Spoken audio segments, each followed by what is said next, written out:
Olá, aqui é Roberto Giacomi, tá? Sou professor dessa matéria aqui, né? Física de materiais e dispositivos semicondutores. Nesse semestre, de novo, né, um pouco particular, né? Vamos fazer uma tipo de didática bem diferente. Eu acho que vocês já estão um pouco acostumados, né? E nesse tipo de didática, como vai funcionar? Vou fazer, depois vou explicar melhor, mas vou usar uma plataforma, né, o AVA. Eu vou colocar todas as... cada semana vou colocar umas apresentações e vou indicar capítulos do livro que depois eu vou dizer qual é. É, com essa com essa com esse tipo de didática eu sugiro muito, né, vocês entrar em contato, qualquer dúvida, qualquer questão, né, e caso que seja necessário, a gente vai fazer também aulas síncronas para ser uma disciplina particular de exercícios, né, eu vou colocar também alguns exercícios, resolução de alguns exercícios, mas estão bem, assim, sinta-se bem tranquilos em perguntar coisas. Por e-mail, nesses dois e-mails que vocês estão vendo aqui. Nessa primeira aula, que é introdutória, normalmente eu faria uma aula síncrona, né? Só que é para conhecer vocês, para tentar responder a todas as dúvidas, perguntas que podem surgir, principalmente sobre a didática, sobre como vai ser o curso. Só que a próxima semana é semana da JIC, né? Então me pediram, né? O diretor acadêmico pediu para não fazer atividade síncrona, né? Isso também me ajuda porque eu estou envolvido lá em atividades com alunos, imagino vocês também, e com bancas, né? Então semana próxima vai ser dedicada a isso. Mas então vamos tentar fazer de tudo, né, para conseguir dessa forma, ok? Então, física de materiais de dispositivos motores, né? Ainda não sei o horário, mas eu acho que vai ser terça, tá? Em caso eu vou fazer uma pequena correção aqui. De 13h15 coloquei um horário indicativo, né? Significa o horário que o dia, né? O dia em que eu vou colocar material. Né? Então, até esse dia, no final desse dia, eu vou colocar esse material. O horário é 13h15, mas um horário, no caso, tem aulas síncronas. É um bom horário para evitar no máximo possível a superposição de horário com outras matérias. Então, a gente vai usar o horário assim, oficial da nossa matéria para fazer aulas síncronas. Vídeo, caso também algumas dúvidas, discussões, a gente vai colocar lá nesse horário. E também, isso é importante, as provas, né? As provas vão ser nesse horário aqui, tá? Então, depois eu vou falar como. Então, chave de acesso, eu vou depois escrever bem, né? Eu acho que vai ser esta aqui, 100 condutores, né? Uma chave de acesso simples. Aulas síncronas vou colocar no Gmeet quando tiver necessidade, tá? Aulas síncronas de vez em quando eu coloquei, quando vocês querem, na realidade, né? Todas as vezes que vocês querem. Mas o normal seria colocar videoaulas, eu vou colocar videoaulas na plataforma, exercícios, né, na plataforma, quase toda semana eu vou colocar também.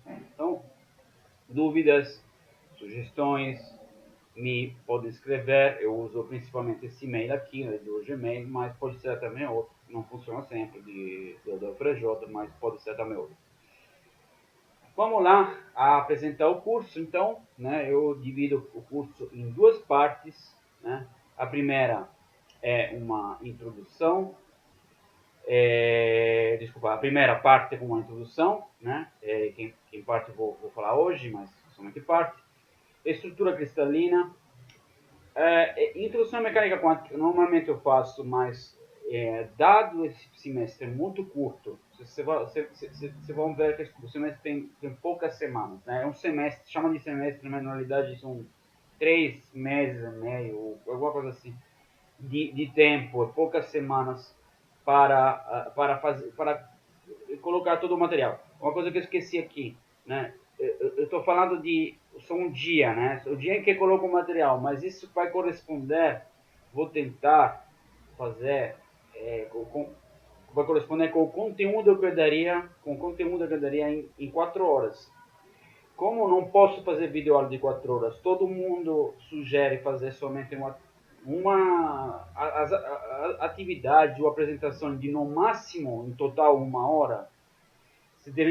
Devo pedir um certo esforço de vocês, então a gente não vai ter muita aula síncrona, a gente não vai ter que ir lá e se encontrar, não pode ir lá para se encontrar e fazer a aula tradicional 4 horas por semana, mas isso exige um certo esforço de você de tentar, no máximo, também eu vou tentar estudar um pouquinho o conteúdo que eu não vou conseguir colocar lá na aula, exercício que eu não vou conseguir resolver na aula, fazer um pouquinho sozinho. Depois me retorna um caso de dúvida, ok? Então, de um lado a gente, professores demoram bastante para fazer o conteúdo assim, né, gravado, né? Então é 1 hora de aula, mas tem tudo o trabalho atrás, né? Aí também de edição, de registração do vídeo, né? De colocar na plataforma.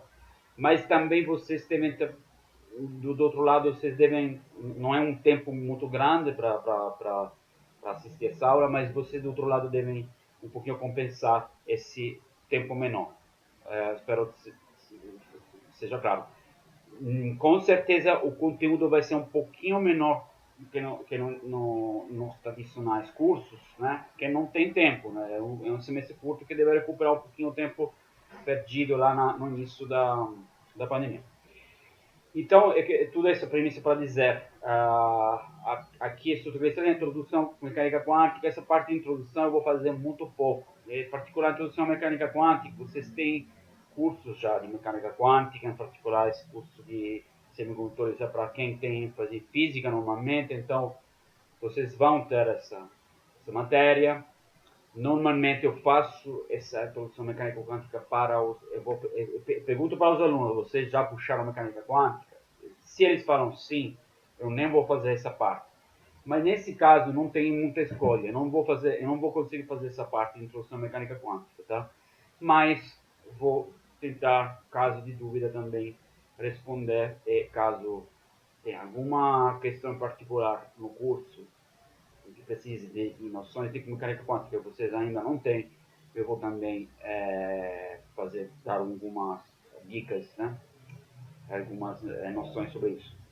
Bom, estados em átomos é banda de energia em cristais, isso a gente vai fazer. Também essa parte vocês vão fazer mais em física da matéria condensada, né?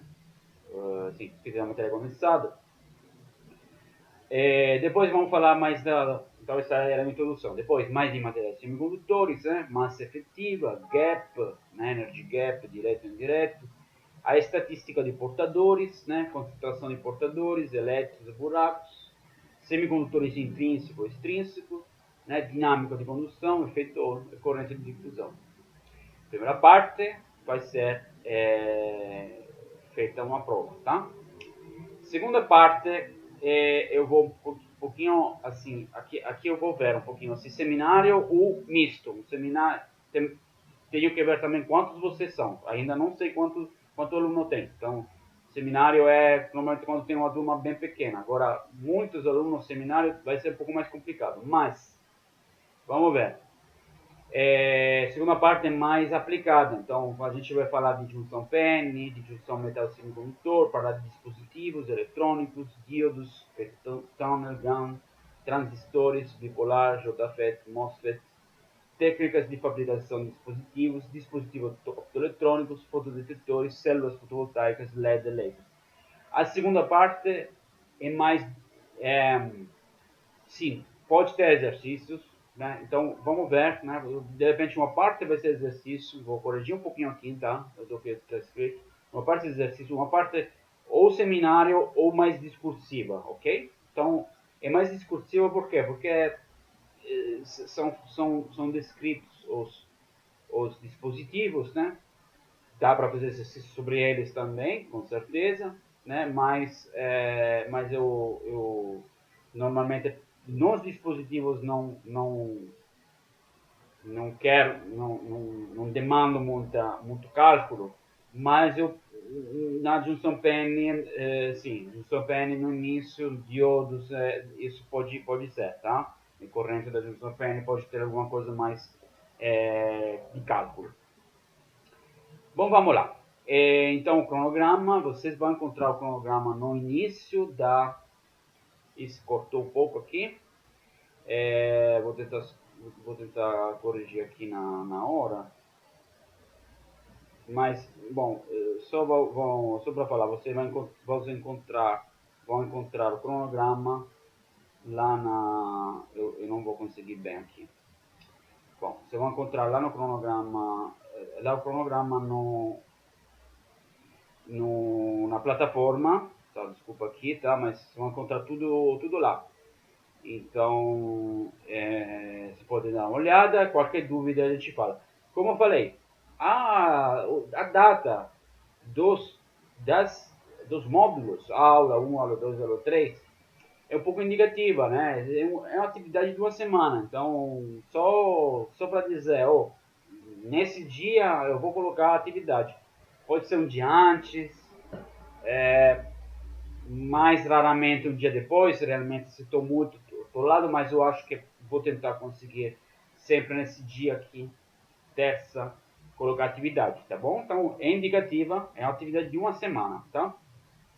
Então vamos começar com a introdução de hoje. Tá? E as horas também aqui eu coloquei 2 horas, mas é mais para caso seja necessário fazer aulas síncronas, essas duas horas, né? Aula, né? Eu acho que foi claro. Agora, vocês podem checar, por favor, se tem feriados que eu considerei lá no aplicativo, na plataforma, mas isso também é indicativo, né? Eu coloquei feriado, mas na realidade estou dizendo essa atividade de uma semana, né? Não é que vocês tenham que trabalhar naquele feriado. Então, posso mudar de dia e tentei evitar, na realidade, todas as vezes que aqui eu vou, pronto lá, todas as vezes que tinha um feriado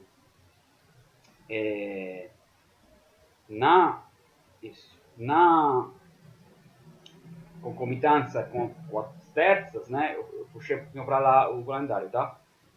Então eu tentei colocar tipo terça feriado, aí eu coloco na quinta a entrega de material para evitar de pular uma semana, que é impossível, né? A gente não pode pular semana porque realmente está muito apertado já. É preciso ter então os dias para fazer as provas. Então, por exemplo, 4 de maio, nem lembro se é terça ou quinta, podem ver, você vai ter a prova 1, vai ter ser 2 horas, vai ser um pouquinho de exercícios, tá? 3 ou 4 exercícios. Vou dar depois dessas 2 horas um tempo para carregar, depois eu vou explicar melhor, mas eu vou um tempo para carregar também a atividade lá na plataforma, ou se necessário por e-mail, né? A plataforma às vezes me falam que não está funcionando, aí podem enviar por e-mail. Não fiquem apavorados se não conseguem na hora, etc. Vou ter uma certa flexibilidade, mas eu não vou dizer, tá, 2 horas mais 15 minutos eu acho suficiente para fazer isso, tá? Então, depois vai ter. Isso é dia fixo mesmo, tá? 4 de maio a gente vai lá, eu vou ficar em síncrono para resolver dúvidas, né? Então, qualquer coisa a gente pode falar. 8 de junho, prova 2, tá? Depois eu vou melhor estruturar essa prova 2, tá? Eu vou falar depois. Segunda chamada, prova final, etc, etc. Aqui vocês vão ver que precisei fazer aproveitar da terça, da quinta, porque senão não dava tempo para fazer tudo. Então, nesse caso, eu coloquei bem apertados os dias aqui nas últimas coisas. Mas tem que ter segunda chamada, tem que ter prova final do dia. Aqui é sexta, por exemplo, que não seria um dia nosso, mas caso não tenha necessidade de fazer a segunda chamada, a gente passa essa prova final para o dia 10 de junho. Espero que nem precise fazer a prova final, mas a gente vai ver, tá? Tem essa possibilidade sim. Bom, eu espero que seja tudo claro. Caso puder me falar, a gente vai conversando, tá? Então vamos começar essa aula aqui, que é uma aula bem introdutória, tá? Sobre os semicondutores, né? Semicondutores e a física de semicondutores, de materiais semicondutores e dispositivos semicondutores, tá? Então, semicondutores, nos últimos anos, que eu vou dizer, os últimos 70 anos, né? Se desenvolveram muito e revolucionaram, né, em particular no século passado, mas a gente está vivendo isso ainda agora, revolucionaram a tecnologia, revolucionaram o sistema de informação, revolucionaram eh, com computadores, né, a nossa vida na realidade. Então, são os materiais provavelmente mais importantes, né, do século, né, provavelmente vai se chamar século do silício, o século do passado. Mas isso também está começando dessa forma, né? A gente está usando ainda semicondutores para fazer qualquer dispositivo importante na área, né, da informação, né, da transmissão de dados, né, da comunicação. Então, não somente, né, tudo que é laser usado no DVD, tudo que é iluminação até, né, LED, né, lâmpadas. Então tem várias áreas que tem os materiais semicondutores como fundamentais, tá? Fundamentais nessas áreas. Então, são os materiais mais usados nos dispositivos eletrônicos e optoeletrônicos. Então, tudo começou em 1947. Aqui faço um pouquinho uma história dos prêmios Nobel que testemunham um pouco a importância, não, desses semicondutores. Em 1947, data particular era Natal, né? Foram nos laboratórios chamam Bell Laboratories, que é em New Jersey, né, esse laboratório, Bardeen, Shockley e Breton, né, descobriram, vamos dizer, o primeiro transistor, tá? Desenvolveram o primeiro transistor com um material tipo germano, tá? E a importância desse dispositivo foi reconhecida já na época, mas resultou importante mais tarde. E já em 1956 ganharam o Nobel por essa descoberta. Esse é um protótipo do dispositivo. Então vocês estão vendo muito, né, antigo, arcaico, né? Era feito com um clipe aqui, né? Um clipe daquele que a gente usa. Então era metal silício, né? Era um dispositivo bem diferente, do transistor bem diferente de como a gente usa hoje, vê hoje, mas é o primeiro, né? O primeiro que foi descoberto. Coisa interessante é que no início, né, se pensava que pudesse ser usado, né, somente para a rádio, né, revolucionou os rádios, que eram normalmente antes baseados em tubos, né, de vácuo. Se começou a usar esses dispositivos sólidos para os rádios, que começaram então a funcionar bem melhor, né? Depois eu vou falar melhor, mas ainda não se conhecia, né, as possibilidades revolucionárias desses dispositivos, né.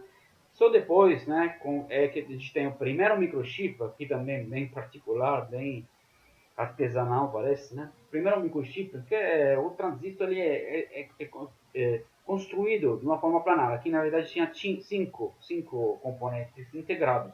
Então o microchip é o primeiro que deu o Nobel a Kilby nos anos 2000, né, mas que foi descoberto em 1958, e que, como vocês sabem, né, a partir do primeiro, essa planarização, né, essa possibilidade de fazer vários transistores numa superfície revolucionou todo o conceito, né, da informática, né, a possibilidade de criar processadores sempre mais eficientes e sempre menores também, com uma eficiência maior, mas também com tamanho pequeno. E aqui vemos também, também nos anos 2000, o Nobel para a descoberta de Alpero, em 1956, também feito com semicondutores de estrutura, né? Um laser, tá? Um laser feito a estado sólido. Então, esses são os principais prêmios Nobel, junto com 2014, que a gente tem o prêmio Nobel da descoberta do LED azul. LED azul, que foi descoberto depois, porque a tecnologia envolvida é um pouco mais complicada. Depois a gente vai falar um pouquinho mais em detalhe disso, somente a introdução. Mas era feito com nitretos, né? Normalmente os lasers eram feitos com tradicionais materiais 3,5, tipo arsenetos ou fosfetos. Aqui é nitretos. Precisava de uma tecnologia um pouco diferente para ser preciso, então demorou mais tempo. Mas a importância de fazer LED e, laser azuis é na cor mesmo azul, que permite, junto com vermelho e verde, de fazer LED branco, né? E aí a gente vê hoje as lâmpadas brancas, né? E a possibilidade de fazer, então, de ter a iluminação de lâmpadas brancas, que até lá não era possível. Quando a gente fala de semicondutores, então vamos ver quais são que materiais são esses semicondutores. Bom, os semicondutores tradicionais são silício, germânio, tá? Então no grupo 4, tá bom? Tendo esse grupo 4, como vocês sabem, 4 elétrons de valência. Isso é importante, a gente vai ver 4 elétrons de valência. 4 elétrons de valência, eu posso formar 4 elétrons de valência também juntando grupos 3 com grupo 5. Então tem GAS, tem ALAS, tem INAS, então tem INP, tem ALP, etc, etc. E também ternários, quaternários, sempre tendo em média 4 elétrons de valência. Posso fazer com 2 E6 também, materiais tipo com 2 CDC, né? O CDT, telúrio de cádmio, selenúrio de cádmio, são típicos também semicondutores. Então, é importante que a média dos elétrons de valência seja 4, tá? A gente vai ver porquê na hora de estudar um pouco a teoria das bandas, tá? Mas podem ser ternário, quaternário, etc, etc. O importante nos semicondutores é o band gap. Isso também a gente vai ver mais em detalhes, tá? E aí tem esse mapa. Estão vendo cada material ele tem um band gap aqui na Y. Tem o seu parâmetro de rede, vocês conhecem, né? É o lado da célula unitária, é o parâmetro de rede. Célula unitária normalmente nos semicondutores é de tipo cúbico, né? Na verdade é cúbico particular, né? Que é zinco blender, é estrutura do diamante. Mas isso a gente vai ver também na próxima aula já. Então temos aqui band gap, lattice match, né? Parâmetro de rede. Qual é a importância do band gap? O band gap é fundamental no semicondutor, porque o band gap te fala qual é a possibilidade desse semicondutor de emitir. Então ele vai emitir principalmente, claro que pode ser modificado, eu vou mostrar depois, mas a emissão fundamental deles vai ser em torno do band gap, a absorção dele vai ser também a partir do band gap, para cima. Então, todas as propriedades ópticas são indicadas no band gap. Então a gente tem aqui, eu falei antes de fosfetos, arsenetos, essa família aqui, NP, HP, vocês estão vendo que ele chega ao verde, né, no máximo verde. Então é necessário passar outros materiais, principalmente bem eficientes são os nitretos, que cobrem todas a faixa assim até ultravioleta, né? Então violeta, ultravioleta, azul, que permite então a fabricação, como mostrei antes, do LED azul e do laser também azul. Então aplicações dos semicondutores. A microeletrônica é fundamental. A microeletrônica basicamente é a base de silício. Existem dispositivos microeletrônicos mais sofisticados, mais caros, mas silício é o mais importante porque é o menos caro, o mais barato, mais fácil de processar. Então a gente tem para a microeletrônica, né, fundamental ter materiais como a mobilidade eletrônica. A mobilidade eletrônica a gente vai definir também, tá? Tem a ver com a velocidade dos elétrons. Facilidade de processamento, como eu falei, também é importante para desenvolver essa microeletrônica. Então, microeletrônica é tudo que é circuito integrado, basicamente. Circuito integrado para dispositivos, para processadores, etc, etc. Fotônica e optoeletrônica, né? Aí a gente tem LED aqui, iluminação, câmeras infravermelhos, fotodetectores, né? Células solares, né? Então, a possibilidade de ter uma energia renovável entre as maiores usadas, né? É que está crescendo exponencialmente no mundo todo. E laser com várias energias, então com a possibilidade de Blu-ray, né?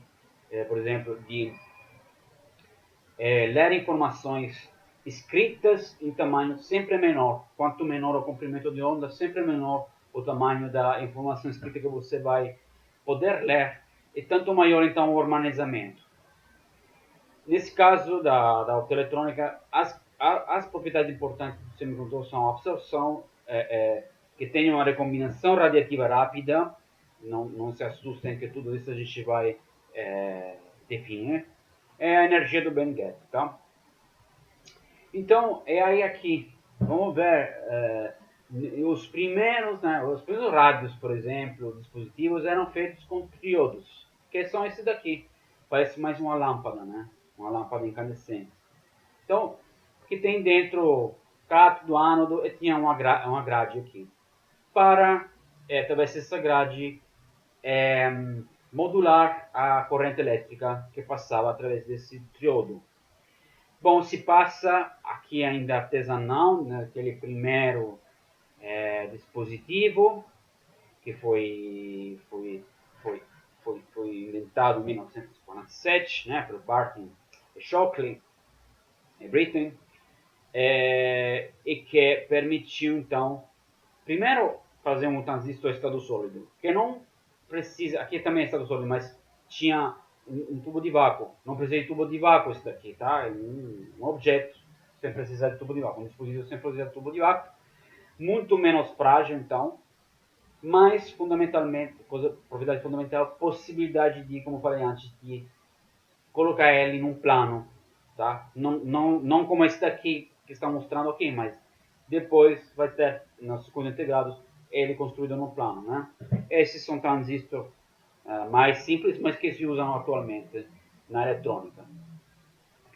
Para chegar a esse de germânio dispositivo, né, foi necessário todo um estudo antes do material, obter material puro de germânio. Então, não é tão trivial também. Então, estudo da física da matéria para chegar a esse dispositivo, idear, né? Bom, então, o primeiro transistor chegou, então, foi, como falei, descoberto em Natal 1947. Somente em julho de 1948 temos a primeira notícia aqui no The Madison Eagle, no jornal daqui, né, da época, que mostrava a descoberta e que falava principalmente que esse dispositivo vai servir para amplificar os sinais, né, amplificar no caso do rádio, né. Então, que poderia ter aplicação ao lugar de uma válvula de vácuo. Então, naquela não precisará mais esquentar as rádios, porque normalmente a rádio da época funcionava com válvula de vácuo, precisava esquentar um pouquinho, então demorava um pouquinho. Então a novidade que na época se enxergava era essa aplicação na rádio, que simplesmente ele não vai deve esquentar, mas vai se acender rapidamente. Isso é verdade, era muito mais prático. Mas a revolução lá dos transistores não era ainda vislumbrada, né? Não se conhecia ainda o que, o que ia chegar depois. Então, aqui é para mostrar uma rádio antiga dentro, com as válvulas de vácuo, chamado triodo, e aqui uma rádio desenvolvida mais em 1960, né? Ainda para nós é antiga, mas claramente bem mais compacta do que feita aqui com válvula de vácuo. Mas a propriedade, sim, a característica revolucionária dos semicondutores é mais na propriedade que a gente vai ver de chaveamento, chama, né, de possibilidade de ter, de traduzir, de aplicar o transistor em uma linguagem binária, que pode então ser aplicado em computadores, né, em processadores, em circuitos integrados. E a possibilidade de um transistor em estado sólido de ser colocado em uma placa, né, bidimensional, então é de ser miniaturizado, da miniaturização, da microfabricação, né, e de criar microprocessadores. Tá? Então, a microeletrônica, que a gente conhece como microeletrônica,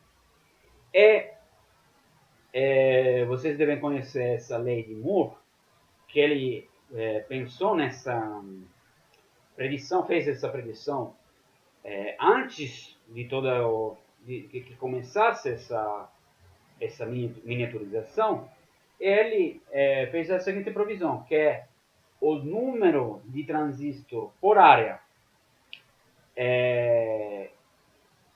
ia dobrar a cada ano. Então, a cada 2 anos. Então, a cada 2 anos, cada 24 meses, a gente teria um número dobro de transistor por área.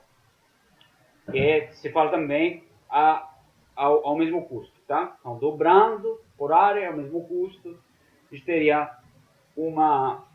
então, um aumento exponencial do número da contagem de transistores por área, da contagem de transistores nos nossos circuitos integrados, digamos, né, para simplificar, é exponencial, né? Então a gente tem aqui, é exponencial, né? Porque aqui está em escala exponencial, tem uma reta, mas aqui em escala exponencial, né? No contagem. Então, essa lei foi, né? Foi bastante, assim, particular, foi respeitada, né? Foi respeitada nos anos, né? Nos anos passados, principalmente. Aqui não chegou a tempos, aqui até recentemente está sendo respeitados, mas a gente chegou um pouquinho ao limite dessa lei, né? Se fala que a gente está chegando ao limite dessa lei, limite térmico dessa lei, porque não conseguimos mais miniaturizar, a gente está com transistor agora o menor possível, vamos ver isso também depois, em próximas aulas, mas é dezenas de nanômetros, né? Então, a gente está chegando realmente ao limite possível em que fenômenos de aquecimento vão prevalecer. Mas aqui é interessante ver que tudo foi respeitado. Então, tem um pouco uma corrida também, tem um desafio, né? Essa lei é um pouquinho um desafio que as empresas, assim, Intel, tentaram respeitar, tentaram atingir, né, essa lei a cada ano, tá? Então, miniaturização, microprocessadores, e aqui um outro ponto de vista da lei de Moore, desculpa aqui que está meio cortado, não reparei, mas como eu estava vendo, são transistores sempre menores. Nos últimos anos chegaram da micron a menos de um micron, né?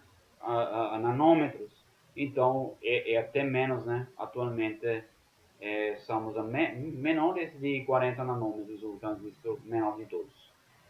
Vamos dar uma olhada então como era o primeiro computador. Era esse daqui, o primeiro computador digital feito com transistores, chamado Tradic, em 1953. Tinha uma frequência de 1 MHz e era desse tamanho aqui. Então, era uma novidade da época, um incrível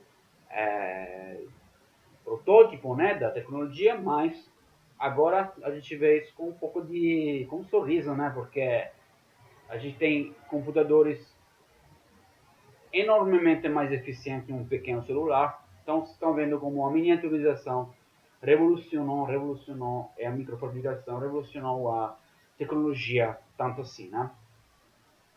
A gente está falando hoje de nanoeletrônica, então já na pesquisa, não muito ainda em aspectos comerciais, em que sim, no comércio estamos a centenas de nanômetros, né, ou até menos de transistor, mas ainda esse aqui por exemplo, transistor eletrônico mais para pesquisa, mas é o que a gente pode ver no futuro, provavelmente terá a nanoeletrônica, terá elementos únicos, né, para que funcionam como transistor, e que possa manipular somente um elétron, né, com um tamanho normalmente reduzido e baixando a dissipação. Então, mudar um pouquinho, não usar mais transistor tradicional de silício, mas usar símbolos únicos, moléculas, por exemplo, transistor molecular, né,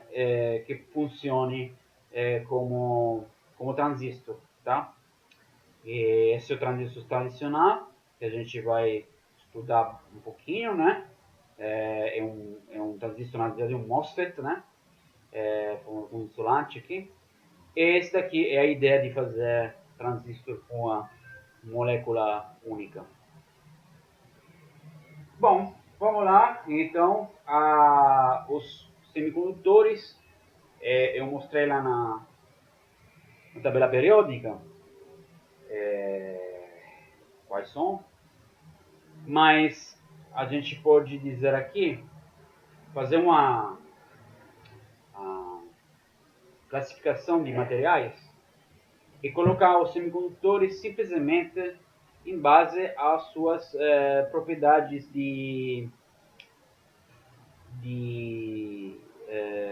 condutividade, ok? Então, temos aqui os metais, tipo prata, tipo ouro, né, cobre, né, que é bem importante na aplicação de fios elétricos, que tem resistividade em torno de 10 a menos 8, 10 a menos 8, vocês estão vendo aqui, 10 a menos 8 ohm vezes metros. Aqui é a resistividade de temperatura do ambiente, tá? E vai baixando, né, platina, chumbo, mas sempre dessa ordem, 10 a menos 7, 10 a menos 8 ohm vezes metros.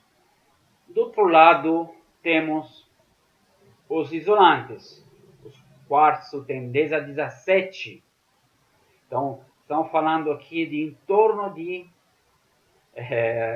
em torno de desculpa, tá 3, 17 e 8, em torno de 25 ordens de grandeza maior do que os metais. Borracha 10 a 13, então um pouco mais condutora, mais isolante, né? E vidro típico 10 a 10. 10 a 10 aí tem 18 ordens de grandeza em relação depende do vidro, né? Pode ser até um pouco mais, mas em torno de 18 ordens de grandeza a mais do que os metais. Depois chegamos aqui então os semicondutores tipo germânio, né? Vocês estão vendo aqui, é silício. Germânio e silício tem em torno de germânio 10 a menos 1, 4 vezes 10, 5, em torno de 5 vezes 10 a menos 1 ohm vezes metro. Então, é uma situação intermédia, né?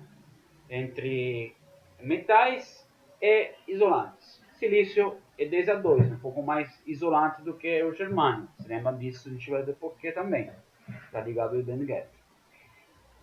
Bom, é isso. Então, a gente pode classificar os semicondutores, a palavra mesmo fala, tá? Com propriedade de condução entre os metais, os condutores, que são mais, que têm uma condutividade maior, resistividade menor. E os isolantes, que têm uma condutividade baixíssima e uma resistividade muito, muito alta.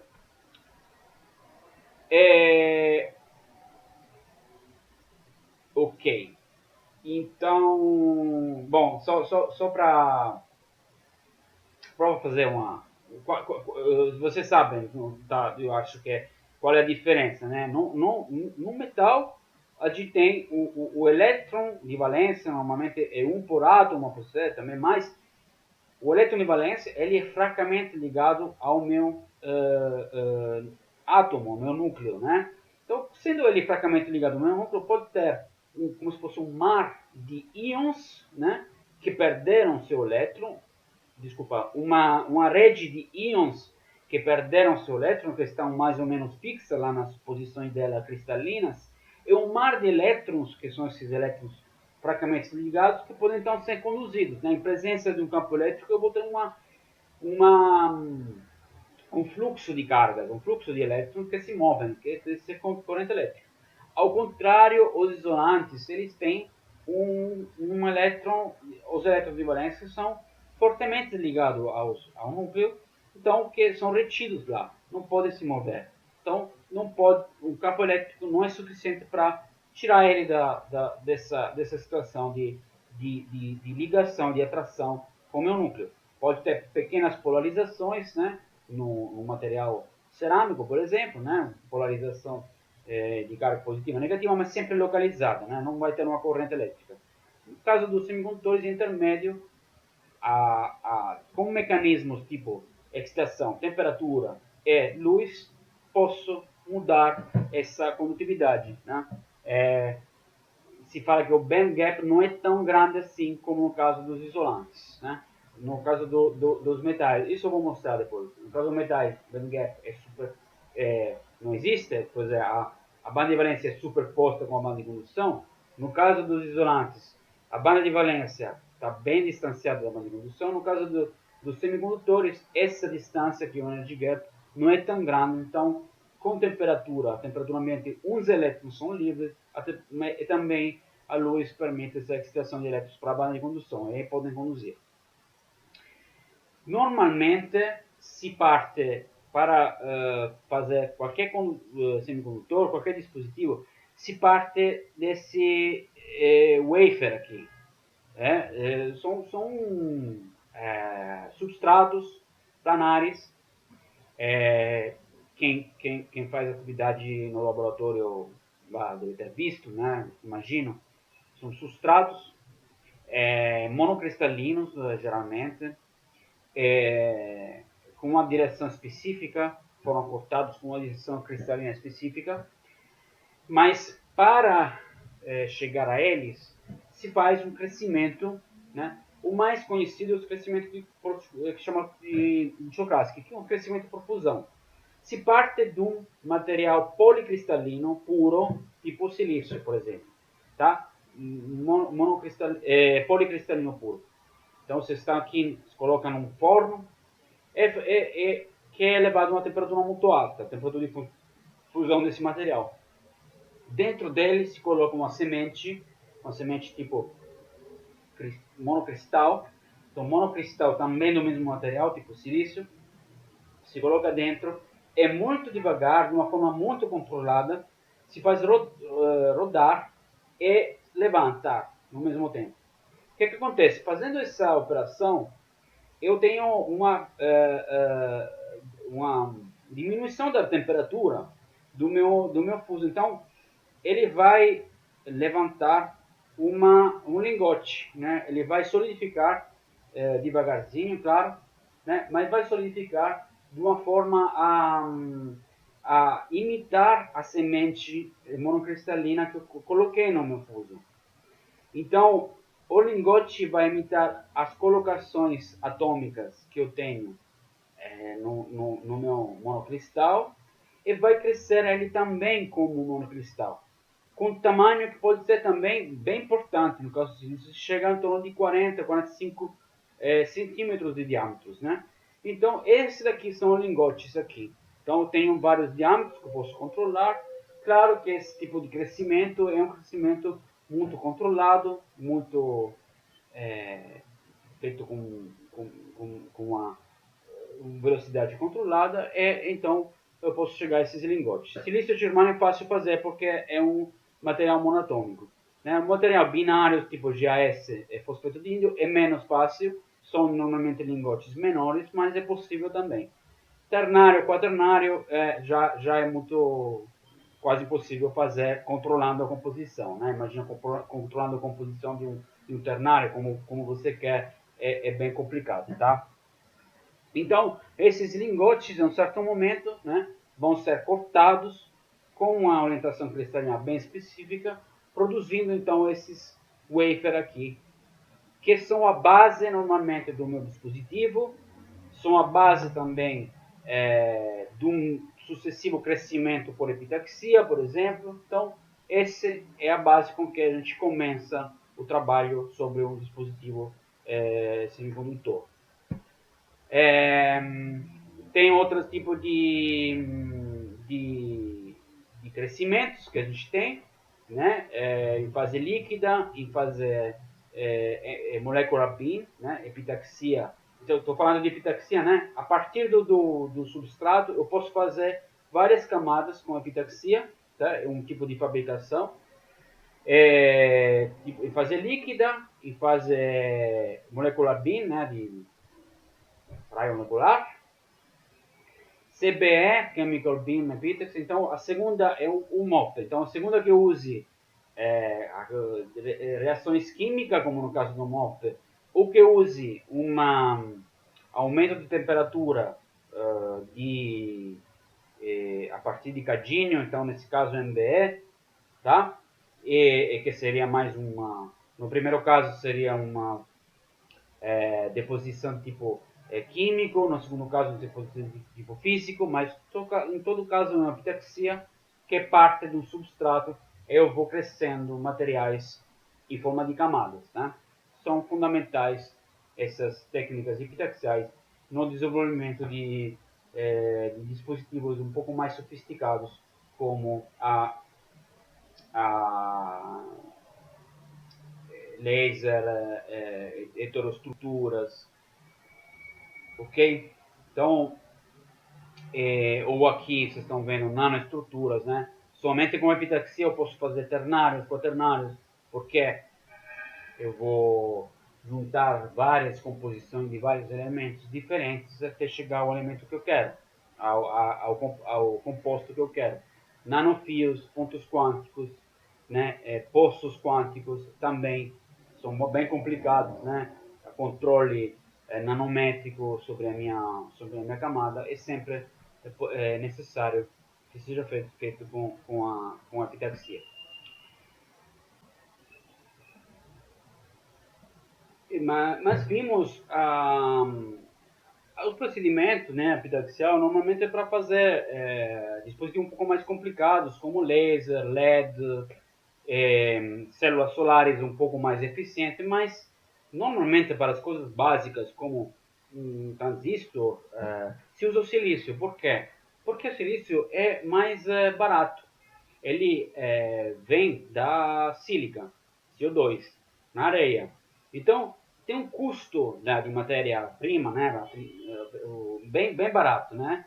O custo maior, claro que tem um custo, né? É mais para fazer, por exemplo, um wafer puro, né? Depois eu vou mostrar como, né? 4.000 vezes maior o custo do que a areia, né? Então tem um custo ao quilo muito maior. Depois tem um custo para processar o wafer, tem um outro, o custo multiplica também para fazer o chip em si, e depois de novo para fazer o circuito integrado. Então tem um aumento de custo muito grande a partir da areia devido ao processamento, né? Mas imaginamos se partíssemos de um material muito mais caro, né? Então é por isso que o silício, não só por isso, mas também porque a tecnologia é bem conhecida, é muito fácil, porque o óxido de silício é um óxido muito bom, e o óxido de silício serve, o óxido serve para fazer o dispositivo, o transistor, né?